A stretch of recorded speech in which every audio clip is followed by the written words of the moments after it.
Hello, today I'm with Deborah Jane Sutton. Hello, Deborah. Hello, Mark. So, Nice to be here. yeah, it was very nice to have you here. Quick introduction.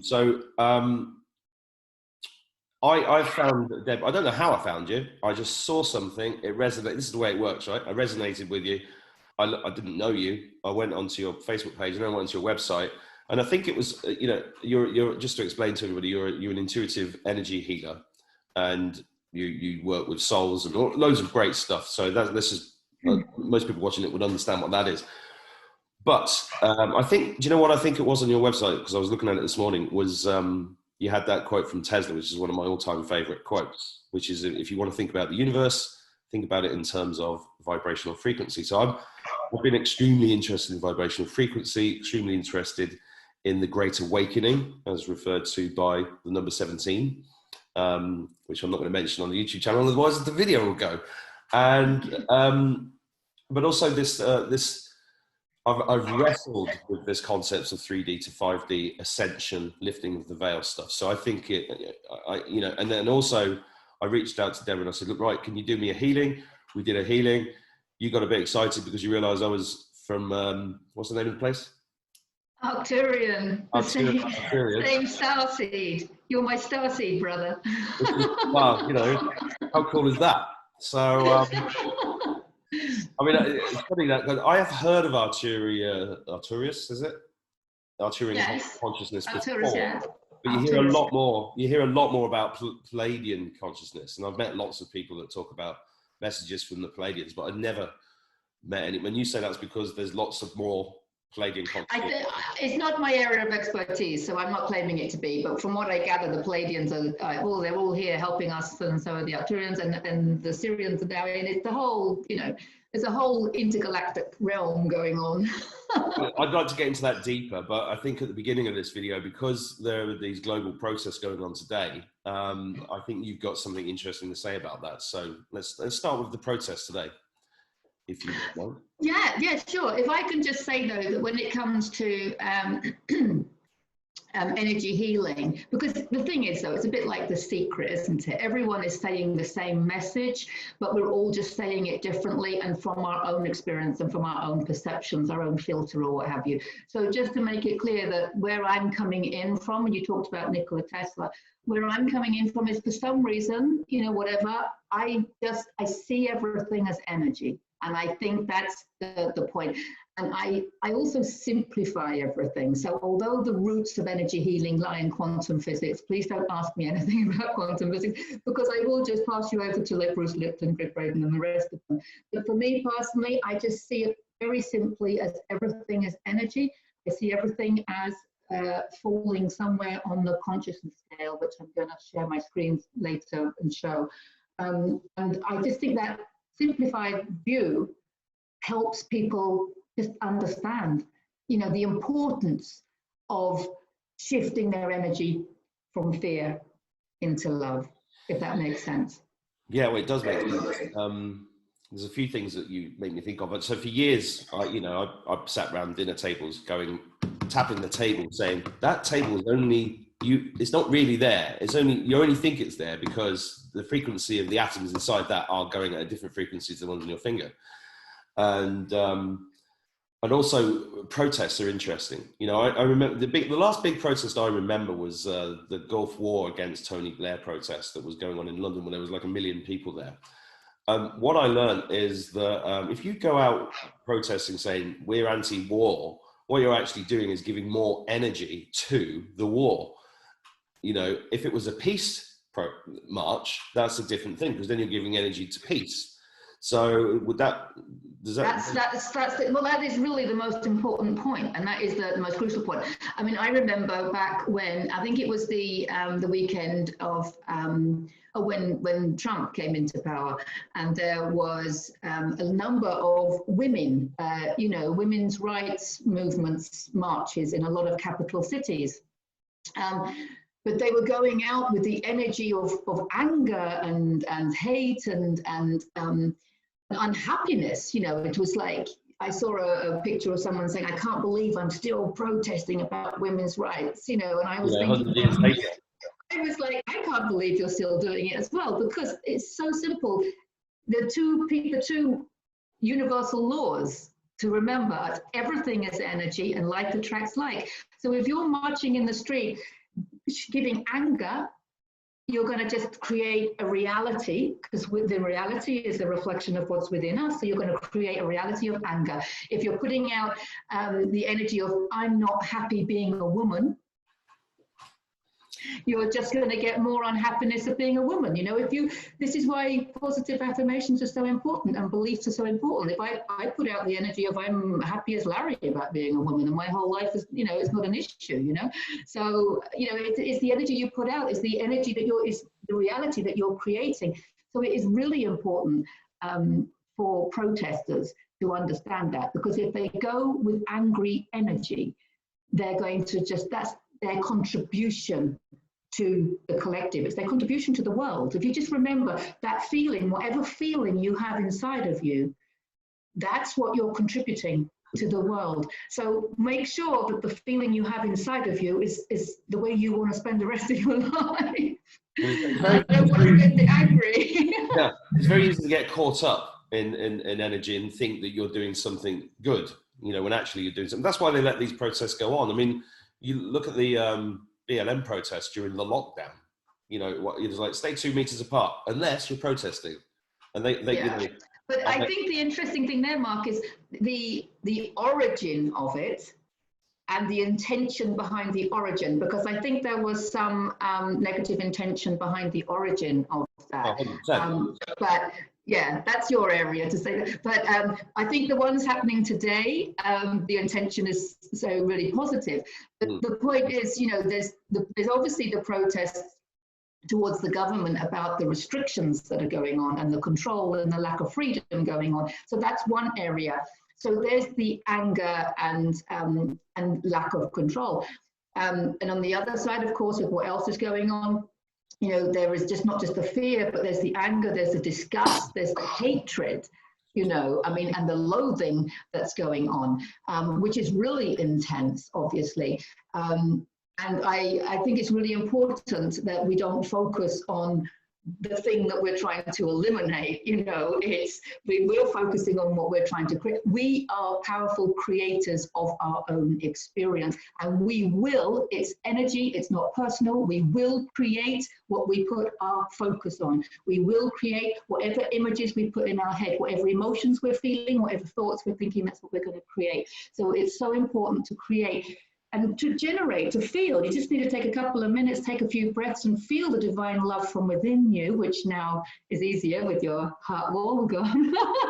But to feel that divine love and bring it up and feel that unity, so that when they're going to the protest and they're seeing all these people and they don't know them, but they are them. It's like just seeing the other souls, looking in the eyes and feeling the sense of unity, because if they can generate that divine love, that unity and that peace that comes, that's the reality that we're looking to create, right? Absolutely. Now, I think I'm going through a healing crisis, because I've had you, and then I had another one yesterday, and I'm just loads of stuff's coming at me. As far as I understand it, I'd be interested in your thoughts. There is a lot of this time that we're in is to do with a change in energy, end of a Mayan 26,000 year cycle, a sun activity, right, which is literally putting different frequencies into us and changing our DNA, and that's what this 3D to 5D thing is all about. The ascension, lifting of the veil, the great awakening. All of that, it seems to be intrinsically tied up with everything that's been going on in 2020 so far. And I have done talks on the law of attraction, and I talk about the mind being a transceiver, and you can literally manifest anything. And I've got some great manifesting stories. I won't go into all of them now, but maybe we'll talk about this later. But I've noticed personally that manifestation is like it's faster than it's ever been. And if you do, and I'm an idiot as well. Sometimes I get up and I just get on with the washing up, and sometimes I forget. But most days I will start with gratitude. I will take time to stand on the lawn and think about not just what I want for the day, but I do my own affirmations and do those all the time. And I teach people to do this on the side all the time, even using Post-it notes around the house, because you mentioned The Secret earlier, which I thought was interesting, because I ran a company in the UK about 10 years ago, and I got The Secret for everybody, all the managers. We employed a lot of people, and I gave The Secret to everybody, and I got people around my house to watch The Secret and Thrive, the movie, and stuff like that. And it was like pushing water uphill with some people. But one thing I thought was interesting, and I want to mention it here, because The Secret to me has a missing element, and that is belief. It's similar to Think and Grow Rich by Napoleon Hill. When that book was commissioned and put out, they took a few chapters out because it's like the Bible. They took the books of Enoch out of the Bible. They're not making it so easy. You have to do something for yourself. Yeah, because they know that we are spiritual beings, so they give us a bit of food, but they don't give us the missing bits, which is why you've got the mystery schools and all these secret societies and hidden knowledge. So I've rambled a bit there, but relating back to the protests, you're absolutely right, and I think that's an important message. And if anybody watching this knows any protesters or is doing any protesting, they should share this video, take on board what Deborah's saying, and focus on it being peaceful and with the right intention. And that will massively affect the outcome. I think most people are. I mean, most people are, because I've seen that, we've got the Freedom for the Children Facebook groups and everything, and most people are. And the people, that are still feeling angry, it's just an awareness process, isn't it? It's just a process of awareness. It's a process of waking up, and they're going to the protest, which is it's all good. I mean, it is all good. It's just something to keep in mind so that we can, help people, raise their awareness a bit more. That's all. And of course, the protests do get infiltrated, and you can have a revolution with 10 people, in a country. You can change a government. I believe in the Russian Revolution, which was organised by the Rothschilds and the Phoenicians. They did it with like 30 people. That's all it took, which is quite interesting. And it's a bit like a petri dish, right? So if you've got a petri dish full of bacteria, you only have to introduce one piece of foreign bacteria, and then it goes boom, and then the whole dish is gone. Yeah, and that's really interesting, because I think also Washington had maybe, I don't know if statistics worked back in the 1700s, but I read that he had only like 11% support of the country when he went up against the British, and then against the odds won, right? Which I feel like is a similar. This is like a revolution that we're in now, or I don't like the word revolution, but there's definitely big changes going on. So how do you interpret the Great Awakening? As Q has been, as 17 has been saying for the last 3 years, this is the time of the Great Awakening. How would you interpret that? Well, for me personally, the reason that it's so exciting now, I mean, for me, to be honest with you, Mark, my reality is all around healing. It's healing orientated, and I love hearing the political side, the historic side. I'm interested in all of that. The astrological side, that's the big one, obviously, astrology, and the biblical side, the spiritual side. I mean, I'm interested in all of it, but my focus, my area of expertise is in the healing side of things. And I think what makes the Great Awakening so powerful and so effective at the moment is because it's coming in from all areas. And this is what I like about it, is, like I say, it is astrology is telling us. I mean, as a card reader, I'm a tarot card reader as well. And the cards, I think any tarot card reader will tell you, any psychic, anyone will tell you that we all knew that something big was happening in the spring of 2020, because we saw it in the cards, quite literally, and in astrology, they see it very clearly, everything, I follow certain astrologists, it's not my area.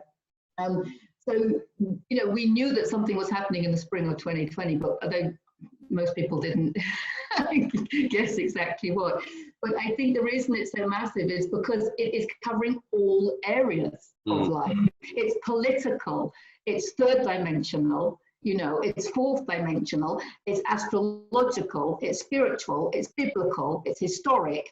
And so it's we cannot deny it. There's the thing, because, you know, we cannot deny it anymore. No, I mean, even if you're completely asleep and you're walking around with a mask driving a car, you know something's wrong. You just don't know what it is. And at the moment, the government's just inputting the information into them to keep them in their pens. But you know what I think is important, and I think this is an important point, this is what I say to people, because obviously a lot of what I do with helping people step into their power, helping people step into their divine power, not their ego power or their power at work or anything. I'm talking about your divine power, whereby you're in tune with your highest self, and expressing your gifts and everything. That's, you know, the idea of actually helping people express who they are. That's really what I like to do with people. And to do that, there's always a leap of faith. You know, it is a leap of faith. And on some level, they all know that they need to take a leap of faith, or they all know that they're inspired by something, and it's limiting beliefs that's stopping them. You know, oh, I can't afford it. You know, what would so-and-so say? Everybody will laugh at me. People always kind of stop themselves from moving forward and doing what they came here to do. And that's what I think is the important thing. And it's a case of people preferring their comfort zone. And it's all about comfort zones. And you can't grow if you stay in your comfort zone, obviously, because comfort zone, the whole purpose of it is that your energy isn't changing. And so you can't evolve, you can't grow. You have to step out of your comfort zone. And that's what a leap of faith is all about. So what I'm thinking, what's happening now is all these people that are stuck in their, and it's easy to get stuck in a comfort zone. There's no judgment coming here. I mean, we've all been there, right? And it's really easy to get stuck in a comfort zone. But what's happening now, you've just said, there's someone driving a car with a mask on, and they're sitting in the car on their own. In case they catch a virus on themselves. I mean, they've just lost reason. Yeah, but it's like, what's happening now is your comfort zone, or their comfort zone, is not comfortable anymore. You know, it's not. And also, ignorance is bliss. We all know this phrase, and I think it's been fairly true most of our life. It's not true anymore. Ignorance is no longer bliss, because ignorance is fear. The people that are ignorant are fearful. And maybe this is a good time for me to bring my chart in. Can I share my screen? Yes, please do. Because I'm on a roll now. You are. Great. Can I, let's have a look. Okay, can you see that? I can. Can I make that bigger somehow? Oh, hang on, can maybe hear? Actress to the bishop. Mark, please. I can't resist bad jokes. Okay, is that clear? Can you see that? Yeah, that's perfect, yeah.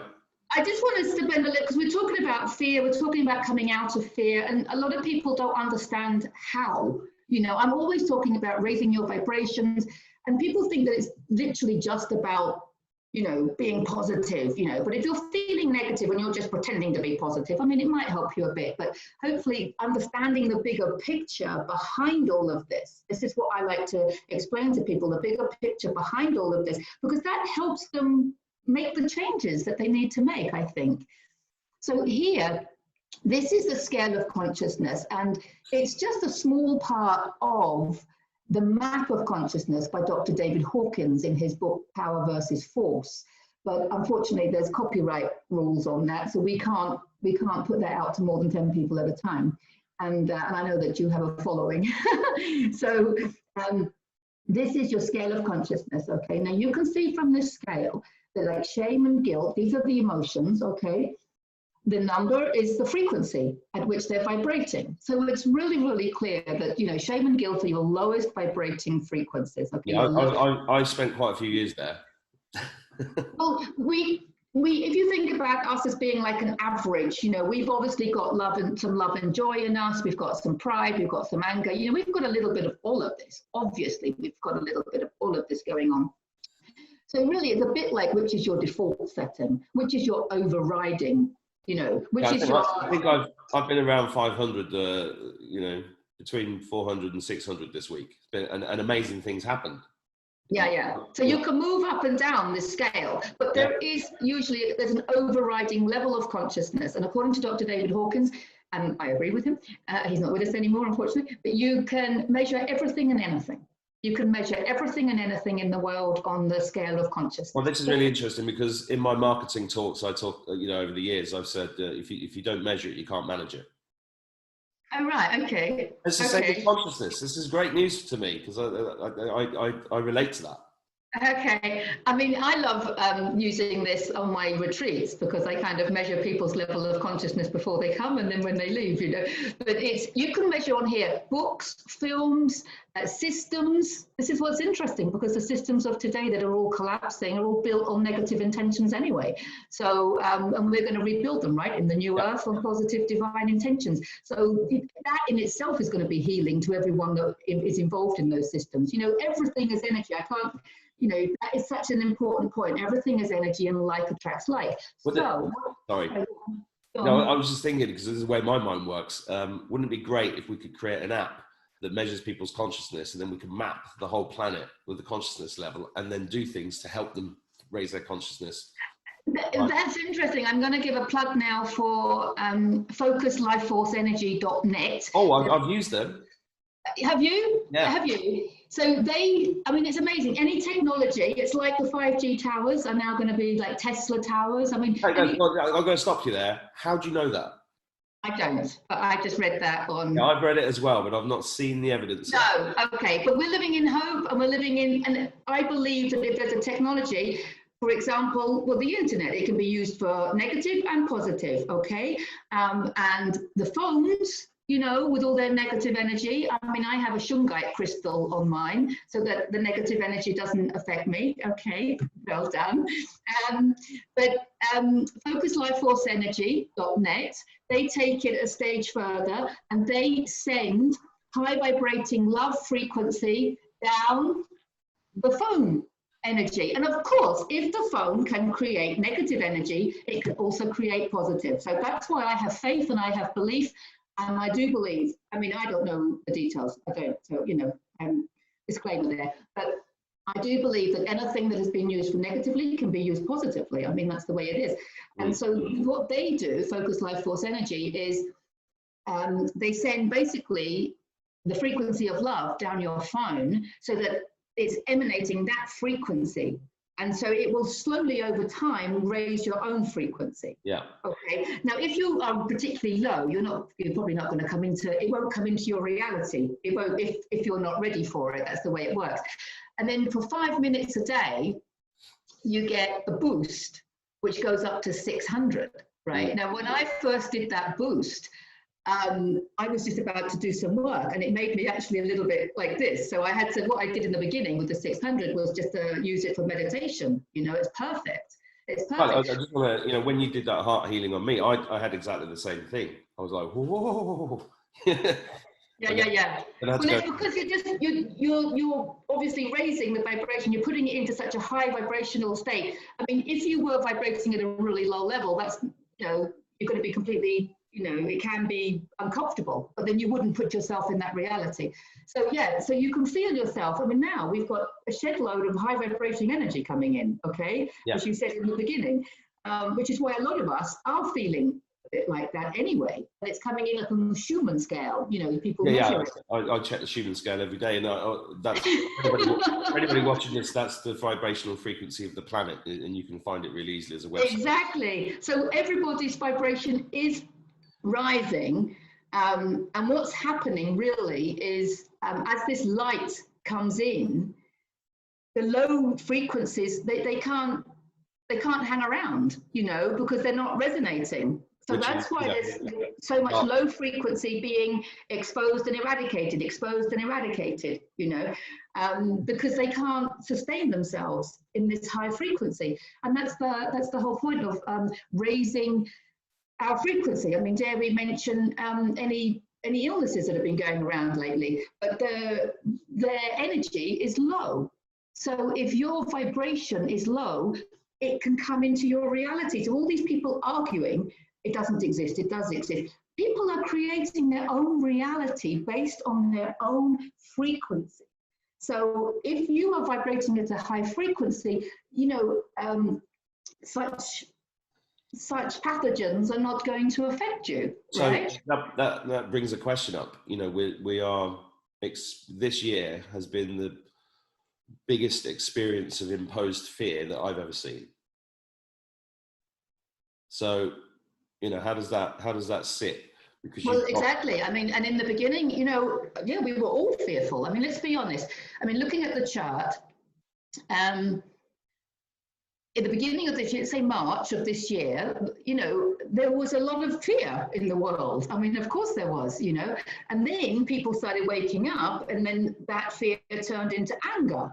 All right, so we're looking at the chart and we can see that anger is above fear, is a higher vibration. A lot of people ask me, they're surprised that anger is so high up on this list. But what I want to say about anger, of course, is that the thing about anger is people that are expressing anger, they want change.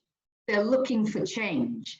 And somebody, for example, that was apathetic, they are so depressed that they really don't care. Okay, so anger is positive in the fact that the people are seeking change, and they're willing to take action to create change. The problem with anger is that people believe when they're angry, usually, I'm generalizing, people believe that the solution to their whatever they're angry about has to come from somebody on the outside of them. They don't understand that they are the solution to their own anger, and that their feeling of anger is coming from within them. And if they can release that, okay, which of course with the emotion code we can do, and with lots of other energy healing modalities, and we can release trapped emotions numerous ways, okay, but obviously I focus on the emotion code. But when you can release that anger from within you, like attracts like. I'm coming back to it every single time. You will not, it's not personal, it's physics. You will not attract a reality. You will not create a reality of anger because it's not from within you. You know how people say, you know, a drop in the ocean, and Rumi says, you know, you're not a drop in the ocean, you're the whole ocean in one drop. And I always say, you know, you're not one individual, you're not an individual human in the universe, you are the whole universe in one individual human. And that's what people don't get their heads around. And it's the universe within you that we're constantly healing. And the collection, the collective, and the reality is a reflection of all of that. So, and there's a little side note, but an irrelevant one. So all the people that want to help the children at the moment, okay, obviously we've got Operation Underground Railroad. If people want to physically get involved, please do. But for those that want to help and don't know what to do, the answer is heal your own inner child. Heal your own inner child, because that's the universe, it's within you. And if you heal your own inner child, that's what it's all about. So now, I mean, I'm going to be recording an inner child healing, because now you're going to find that inner child healing is, I mean, it's always been important on someone in people's healing journeys, but I think you're going to find it's going to be even more important coming up. But so getting back to the chart, we went from fear into anger, okay, and then what we will need to make sure with this news that's coming out, we're going into neutrality. People are now very willing. They're having peaceful protests. People are working up this chart. They're coming out of this contracted, controlled, life is happening to me energy, and expanding into more of who they are, the peace and the love, and understanding that life is happening for them, and that they have the power to change the way they think. They have the power to step into more of who they are, and actually move into this expanded, going with the flow, as you said earlier on. You know, when you're in. Do you think on a consciousness level that this mask wearing stuff is all a test to give us the time to find the inner strength, or to look inwards to start to move forward in that respect? Is that to make us think for ourselves? Yeah, and which is why it's called the Great Awakening, which is why 17 has always been about thinking for yourselves and working things out. I mean, there are some people that are still, you know, and it is, I mean, it's sad. I mean, it's understandable, I want to say. It's understandable. I mean, it's very difficult for people to understand that people and organizations that they spent their entire life support, you know, trusting. I mean, you know, we're both British, right? So if we think about the BBC, No. We were brought up. We were brought up to trust it, to believe it, you know. And This is brainwashing corporation, I call it. I know, but there are people that can't get their head around that, and that's, you know. So I understand it, but there comes a time, and there's a lot of judgment going on, and there's a lot of, you know, people we've noticed with a lot of the videos going on, and I do understand it, and I'm not saying I'm devoid of judgment, right? It's just that I am trying to catch myself when I feel judgments, and I'm trying to come from, I'm trying to come from a higher place. But, you know, there are people calling the less conscious people, you know, sort of, you know, stupid and idiot and stuff like this, and of course they're not. No. They're just less conscious, you know. But when we hear that, you know, for example, pathogens can't survive in certain temperatures, and, you know, you hear all of these things, and then people are still, and even the government website, you know, because I think we've both shared that, because I think I got it from you, the government website that clearly states that, you know, that COVID-19 has not been a contagious, you know, disease since March, you know. Yeah, I've shared that with people, and they've literally have said to me, "Oh yes, but it's still rife in such and such an area." I can't believe it, and also I was shopping with the kids the other day, and the guy behind the counter had his mask on, and I didn't. And he said something really frightening to me. He said, "Well, now it's the second wave coming, and now we've got to blame, it's the fault of the teenagers, the kids. We've got to blame the kids now." I was like, "What? Blame the kids? Do you know any kids that have got this? Now you want to blame the kids?" I was like really freaked. You also said something interesting earlier. You when you did this about 5 minutes ago, I thought she's going to say prayer, and I had something to say. Now, I wrote a blog post about 6 years ago about the problem with prayer. Right, and I'd just be interested in your thoughts on this, because what my blog post actually said was, and I worked this out for myself, right, is the problem with prayer is that you are praying to a God outside of you instead of, and I've been really, you know, it's a journey for all of us, but really a lot of things you say with great passion and clarity, and it all makes sense, and then you go back out into your ordinary life. You really just got to keep censoring yourself, haven't you? You keep. It's interesting because, and I'm aware that this will go out, so but the truth is, and I'm, you know, a truth speaker like you, I was brought up in a family whereby half of them were born again Christians, and half of them were atheists.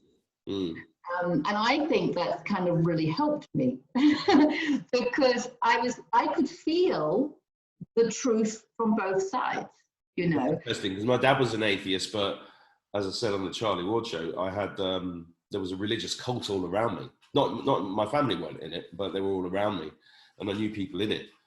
And I went to church because my great grandfather was very Christian, you know, and I loved him, so I picked that up. But so I think it is useful to have the two sides. Oh, definitely, and it's this asking questions again, isn't it? I mean, I've always asked questions, and I mean, the main question I've always asked is, what is the meaning of life? I mean, the Monty Python film made in 1978. You're showing your age. You're all individuals. I'm not. Fine. Oh, I've got the dates wrong. Meaning of life was 82. Sorry, I'm just being a geek. Yeah. Well, that seems 5 minutes ago to me. Is that showing my age? To me, it's like I make the kids watch it. But I think it's important to stay in our youth, obviously. Yeah. But going back to prayer and going back to I mean, God, the word God. I think we mentioned it the other day. I've always found it interesting.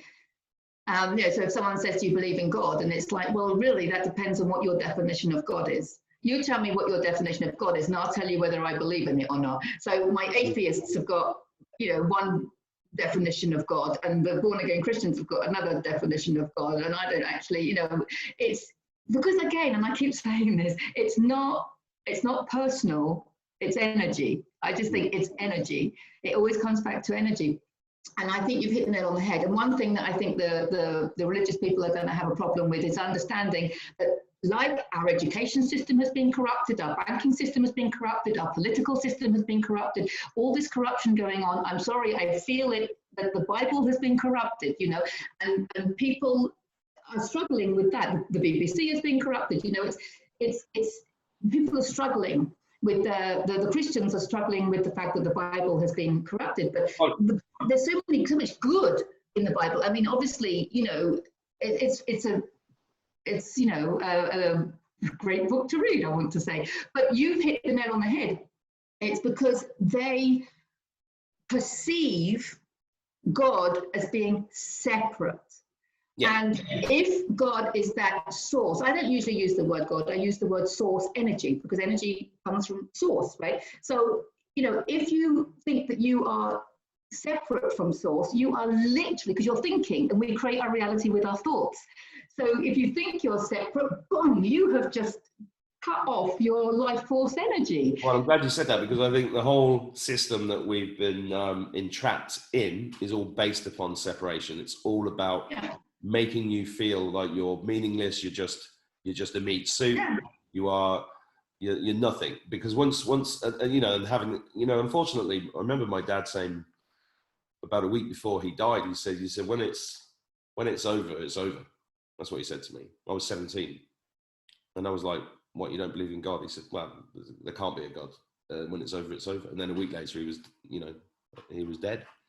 I think that the important point here, though, is that not only are they trying to keep us in a place of separation, but they actually make it blasphemous to say, "I am God." Oh yeah, absolutely. And I did a meme about this about, again, 6 years ago, saying, "I am the universe. The universe is me." Yeah. And I was going through a process at the time. I'd actually been channeled to write a book called Life is Easy, and I started writing it, and I started putting it up, and I thought, you know, I worked on the internet, so I put the website up, and all these memes were coming to me, but I felt like a fraud.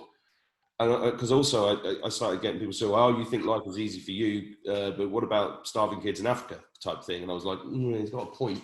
And then I kind of got, and that's when I really started to understand the entity stuff, because every time you vibrate at a higher frequency, I think this is interesting, and I'm very keen to keep exploring this. But when you vibrate at a higher frequency, you become like a beacon, and they just come at you. Or when I say we've had this conversation about angels, demons, God, and all these terminologies. It's just consciousness, right? It's also just your belief. Yeah. I have to say, it's also just your belief. What I mean is, the consciousness is energy, and we label it. That's what, you know, we have these words for what is actually just energy. Yeah. So, but also the other thing is when you if it confused you about the starving children in Africa, the thing is, though, from an energetic perspective, we are everything. We are those starving children in Africa, and we are everything. And although people will say, "Oh yes, but we've got a privileged life now," it's like with all the prejudice stuff that came up, you know. Yeah. I've had other lifetimes. I mean, we're not so much past. I don't think of them as past because of no past. Everything's all at the same time. It's exactly, but they are less conscious lives. I think that they're less conscious lives, and I've had loads of them. You know, I've been Indian and you know, black and all sorts of male, obviously, and we've all been perpetrators and victims. You know, we are the perpetrator, we are the victim. You know, we are everything. Yeah, the reason why people find that difficult to understand is because of the ego. I mean, I had some healing not long ago, and somebody said, "Oh, at one point in history, you were this really evil, bad Viking guy that raped everybody." And I was like, "Oh God, shit, was I?" And yeah. And then you have to get past that.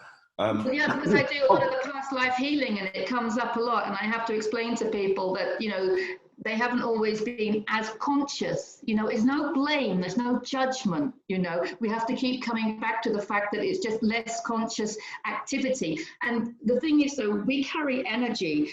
So we were looking at the chart, and we talk about energy that we're carrying in this lifetime. People are very conscious of becoming conscious of the emotional energy that they're carrying, or emotional baggage in this lifetime. But then we realize, and you realize this with one of the healings, that we actually carry biological energy from our biological parents. We carry ancestral energy. We carry cultural energy, and we've got all the energies from other lifetimes, and Right. it's in the cells of our body. Yeah, So I should correct. In the first video on this channel, I said that you'd told me I had 84 past life ancestral things. It was not 84. It was 43, wasn't it? Something. I think it was 43. It does go. It can go up to 80 something. It's a big number.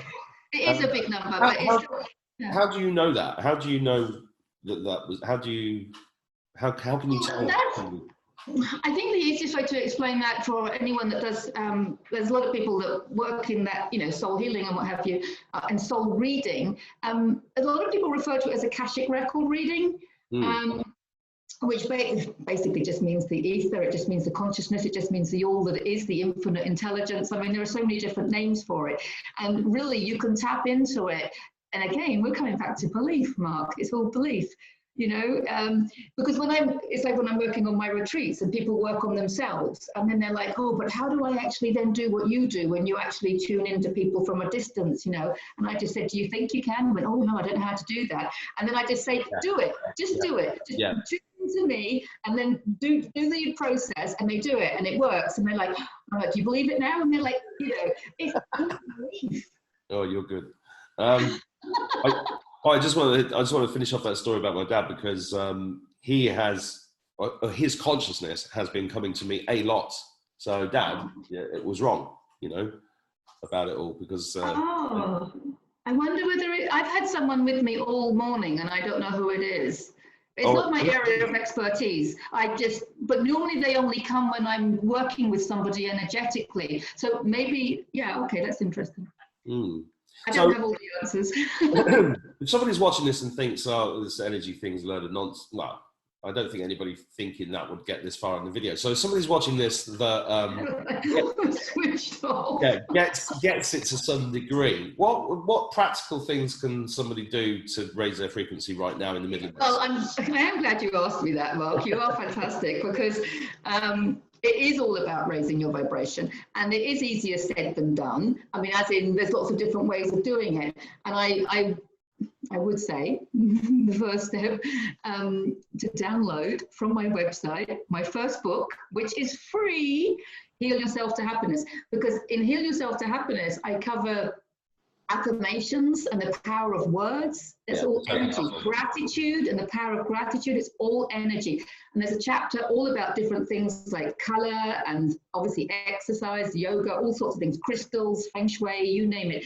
So there's so many different ways, and it is important to, if you want to raise your vibration, to understand that, as you said, everything is energy. So you're looking at the cosmetics that you're using, the food you're putting in your mouth, and the consuming, what films are you watching, what books are you reading, what people are you mixing. It really is everything. So if you want to raise your vibration, you need to actually look around you and see everything as energy, and make sure that what you put in is positive energy. And then, of course, acknowledging any negative energy from within you, rather than putting a wall around your heart and like keeping it there, acknowledging that you have trapped emotions, and then releasing them. And there's many ways of releasing them. You've got emotional freedom technique. You can obviously scream and shout and cry. Cry is like the best innate way. Well, I had a really good scream a few weeks ago, and then it turned into singing, and I was singing at the top of my voice, and it was incredible. Incredible. And laughter. I mean, laughter is also really good. Well, if you wanted to be more conscious about it, obviously, you can. I use the emotion code, and the emotion code is a self-help book. So you read it. The problem with it, learning the emotion code, isn't so much the emotion code. It's learning to muscle test yourself. That's what most people struggle with. And it's the muscle testing that we use with the Psyche and the soul realignment and a lot of other things that we do. So muscle testing is one of the things that I do help people study and learn, because I think it's life-changing in itself. If you can muscle test yourself, you can check all your foods for allergies and intolerances and all sorts of things. So the first step to raise your vibration, I would say download my book from my website. It's free. I'm going to do that. I've not had time to read it. I recommend that. You're already on to the second one, which is you have to pay for that. It's on Amazon. Oh, yeah. Good old Amazon, eh? Right. So really, one of I remember starting to read a website years ago, and it was actually introduced to me, and it was called In 5D. And I'm not talking about now, but back then I was like, what does this mean? What does 5D mean? I have no idea what it. I felt it was coming. All my intuition was, this is why I'm reading this stuff. This is why I'm going on ayahuasca retreats. This is why I'm doing peyote ceremonies. This is why I'm exploring all of this stuff. But I didn't really know why. Or it was kind of like, I was always avoiding the question. There was a really interesting guy who's passed on now, who kept ringing me and I kept avoiding him. And eventually I got speaking to him, and he did something mind-blowing on the phone, which made me go, shit, this guy's real. And then I became friends with him. And it turns out he was after me because he thought I was supposed to be a healer. And he was trying to teach me stuff. And he was we'd sit for lunch and he'd say, what can you see in that room? And I'd go, oh, yeah. And I was like, I didn't know I could do that. And he'd go, yeah. And it was like Yoda and Luke Skywalker. It was amazing. But what does 5D mean? To somebody who is maybe listening to this because they want to explore it, what does it mean to be the lifting of the veil? What does it mean to you? Because I trust you. Okay. I think you understand this better than I do. So. Well, yeah, if we put the way I look at it, and again, I simplify everything. So I'm just you're great in all these details and all this everything else. But I just bring everything back down to the simplicity. But the way I perceive it is the physical body is third dimensional, okay, and energetically, okay. Obviously, our energy doesn't end at our skin, right? So you've got some people that can see auras and stuff, and I sort of, you can kind of feel the energy, can't you? It's in our language. Good vibe, bad vibe. It's in our language. Of course. We all use that language. And you can walk into a room and you can sometimes cut the atmosphere with a knife or what have you. As my old friend Hovis Presley used to say, you could cut the atmosphere with specialist atmosphere cutting equipment. Say that again? You could cut the atmosphere with specialist atmosphere cutting equipment. Oh. He was a very, very, very funny poet. So people know that there is an energy to, that our energy extends far beyond our physical body. And the fourth dimension, this is the way I perceive it, but the fourth dimension is your emotional and mental body. So now you're getting into the non-physical, because we can't see the emotions, we can't see thought processes. They have an impact, and you can normally see the emotion within somebody, but you can't actually see them, right? Although some people might be able to. So that's your fourth dimension. It's very, I would say, emotionally and mental orientated. And then your fifth dimension is where your soul is. And the soul knows what you really should be doing and why you came here. And the soul will talk to you through your heart. Now, your thought processes and your emotions will talk to you through your mind, which is connected to the ego, okay? So, to transcend the fourth dimension and start living in the fifth dimension, or on heaven, not heaven on earth, you don't have the duality. So you don't have all this polarity that's going on.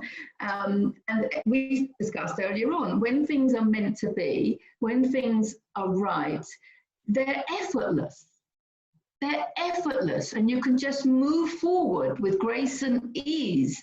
And you don't question anything, because if you question it, that's in your fourth dimensional thinking process.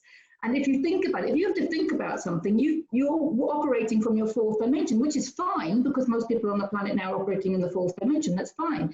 But if you transcend into the fifth dimension, where things are actually choiceless, things just flow, you're not worried, abundance is there, you already feel abundance, so you don't worry about, worrying about money is a third dimensional concept, because there's so much abundance in the fifth dimension. So it's an energy frequency, that's what we're talking about. And I guess our aim is to spend more of our time there, Will I still be able to interview you on YouTube in 5D? Hopefully. Hopefully YouTube's been taken over by the good guys by then, and we can do more of this sort of thing. And then I could just, instead of getting on a plane to come to Spain, I could just transport myself there. I honestly think, Mark, I swear, I think that's going to happen a lot sooner than we realise. Really? I think that's going to happen. Definitely. Telepathy, it's already there. It's already there. But what I want to say, going back to that fourth dimension, because it is a case of transcending the fourth dimension. And that does involve, and that's why it's a healing journey. That's why the Great Awakening, I refer to it as the Great Healing, because it does involve releasing, we've seen the chart, releasing the lower vibrating emotions and releasing thoughts and beliefs that are vibrating at a lower frequency, which are the thoughts and beliefs that do not serve you. And can I just say something now about beliefs? Because people say, oh, it's true, it's true, it's true. Don't get into any arguments about what's true, because we know that if you look at a cylinder from one angle, it's a rectangle, and you look at it from another angle, it's a circle, and you look at it step back and have a look, and you can see that they're both right. It's actually a cylinder. So we're not worried about the truth. We're worried about, we're not worried. No, we're not worried. We're in the fifth dimension. We're not worried. I'll take that one back. But we're focusing on our energy. At every given now moment, we're focusing on our energy. So you have a thought, and then you just think to yourself, how does that thought make me feel? Right? Let's say you have an interaction with somebody, right? And then you walk away. What happens to a lot of people these days is they're like, oh God, what did I say? What do they think of me? Oh, did I really say that? Oh, I shouldn't have said that. It's like that other person doesn't really exist. They're just a reflection or something within you, But the question here is, how does that thought make you feel that you, I don't know, have just humiliated yourself? Well, that doesn't feel very good. Well, don't think it then. It doesn't matter whether it's true or not, because that other person's reflecting part of you. Just choose a thought that makes you feel good. I've just had a lovely conversation with my friend. Oh, that makes me feel good. I'm going to walk away and have that thought. And it's got nothing to do with the truth, and it's got everything to do with where you are on this chart. Ooh, okay? Ooh, yeah. I think that's a big, you make it sound really simple. I just think it's a big leap for a lot of people. It is, and that's why I come back to the healing, and I come back to self-love, because at the end of the day, people ask, about their purpose. I do think we have a purpose, but our purpose is basically just to experience and express ourselves using the gifts that we have been given innately and, divinely. And I think that learning to love ourselves and self-realization, it's about realizing who you really are. And self-love is a big one. It's a massive one. And that's one of the ones I love focusing on, because I've worked with so many people here on my retreats about aligning. It's energy, okay? It's not personal. So you've got the phrase, I love and accept myself. I love and accept myself. Now, if you read Louise Hay's book, You Can Heal Your Life, she talks a lot about this. And when you first say those words, how does it make you feel? Now, when I first said those words, I just cringed. I mean, I literally cringed. And she talks about mirror work, Louise Hay in her book, she talks about mirror work and looking in the mirror. I just burst into laughter, right? Yeah. And that's what a lot of people would do. I've done this with kids, with the little mirrors that they have for symmetry in the classroom. And I just caught some of them looking at their own eyes. And I just said, oh, I can look at your eyes. And I could look. And some were like, they couldn't even look in their own eyes. And others were like gazing quite lovingly at them. And I thought, that's interesting, But so the vibration of the words, of the belief, I love and accept myself completely, is high. Obviously, it's up there. It's up there. It's love, right? And so when you align with the energy of those words, that's life-changing. That's life-changing. But obviously, as you say, it's a process, because within you, there are beliefs, thoughts, emotions, all of which are energy, that are telling you that you don't love yourself, you're not good enough, you're not worthy, and there'll be more than one event in your life whereby you've reinforced that belief. Yeah. So when we work with that, yes, it can be intense. I'm not saying it isn't. It can be, but it's worthwhile. It's worthwhile. And to help people align with the energy, it involves releasing. So they might have memories and thoughts of events in their life. Yeah, there might be tears, laughter, But there's a lot of energy release, and when you release energy like that, you do feel tired and exhausted afterwards, just for a few hours, and just you did the heart healing on my mum, and she said, "Oh, it's weird." She said that I'd be tired, and I was tired. She never nice sleep, which is it's tiring. But it is tiring. I mean, when people come to the retreats. Day one, they're all like this, and day two, they are, by day three, they're like emotionally drained and they're usually crying, and it's great, but it's cleansing, it's healing. And obviously, the other thing I want to say, there's courage, there's an emotion here called willingness. Yeah. Willingness, the relevance and importance and power of willingness is an important one, because, you're walking into vulnerability. Well, when I started this channel, it was a big jump for me, because I'm talking about I don't care anymore, and I just want to be completely honest, and it feels courageous, and it feels a willingness to be shot down, a willingness to have ridicule. I just don't care. I just don't care, because I'm done. I'm done with all of that. I want to move forward now. Exactly, but also when you understand that everything in your reality is a reflection of a part of you and there are no other people, that was the point that really changed things for me, because that's when I was like, well, I might as well have a YouTube channel. I might as well put myself out there and do a Facebook Live. Because before I was like, but it was like, well, there is only me, so it doesn't really matter. I think that's the message I want to leave this on, is that for anybody watching this, start a YouTube channel, start speaking your truth, don't be afraid, just get out there and just lead by example. I agree with you, but if I can just make a point there, not everybody is going to want to have a YouTube channel. You've got to remember that you're Fifth Energy Centre, and I'm Fifth Energy Centre, so we do love talking, but there will be people that are dominant in other areas, and so it's not so much the YouTube channel, but the message is, please follow your inspiration. Yes. That's a great way to end it, and you're an absolute legend. And I'm coming, when all this is over, I'm coming on one of your retreats. You would be very, very welcome. Wonderful talking to you. Thank you, Deborah, very much. And it's such a joy always talking to you, Mark. Oh, well, that's very, very kind of you. I'm going to leave a link below this video for your book, and I recommend everybody. You've heard Deborah, she is, she's powerful, right?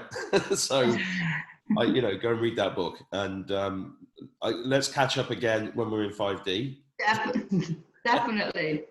And just a bit of meditation, babe, when we're there. That's not a problem. Oh, maybe you should come back and do a meditation one, yeah. Hey. Oh, let's do that. I don't want to do it now, because people have lives to get on with. But we'll no. There's protests going on. The place is busy, but definitely we'll connect again, and we'll continue this journey. It's absolutely beautiful. And I just want to say, on behalf of lots of people, and especially all your new followers, I want to say thank you. And by the way, that's how we connected. Was me messaging you saying thank you, and you messaged me and you said, what are you thanking me for? And I said, oh yes, I'm right. Thanking you for putting yourself out there, saying the things that people needed to hear, and even though you were not getting a great response in the beginning, you did it, and I think that's admirable, and I want to thank you on behalf of everybody, on behalf of me. Thank you for this opportunity. Thanks, Deborah. Love to everybody. Thank you. Yeah, love to everybody watching this. Take care. See you soon. Bye for now. Bye.